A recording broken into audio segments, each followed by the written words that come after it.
Baby শাওয়ারের part 5 ব্লগটা তোমাদের সঙ্গে শেয়ার করছি। তো রিচুয়াল মোটামুটি সব শেষ হয়ে গেছে। এবার আমি একটুখানি সময় পেয়েছিলাম, নিজের জন্য একটু রেডি হয়ে নিলাম। মেকআপটা আমি নিজেই করেছি। আর হেয়ার স্টাইল কী করবো, এত মাথায় তেল দিয়েছে যে আমি ঠিকঠাকভাবে হেয়ার স্টাইলটা করতেই পারিনি। তো যা হোক, যা তাই করে একটা হেয়ার স্টাইল করে নিলাম। তারপর আমি রেডি হয়ে নিলাম। তারপর আমার জন্য এখানে খাওয়া রেডি করা হচ্ছে দুপুরের, কারণ আমি তো সকাল থেকে না খেয়েছিলাম।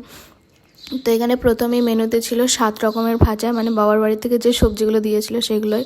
তারপরে ছিল রাধা পল্লবী, পনির চানা, তারপরে মাছের মাথা দিয়ে ডাল, ঝুরি আলু ভাজা, আর তারপর ছিল চিংড়ি মাছের মালাইকারি, ভেটকি মাছের পাতুরি, কাতলা কালিয়া, তারপর চাটনি, পাঁপড়, রসগোল্লা, লট চমচম।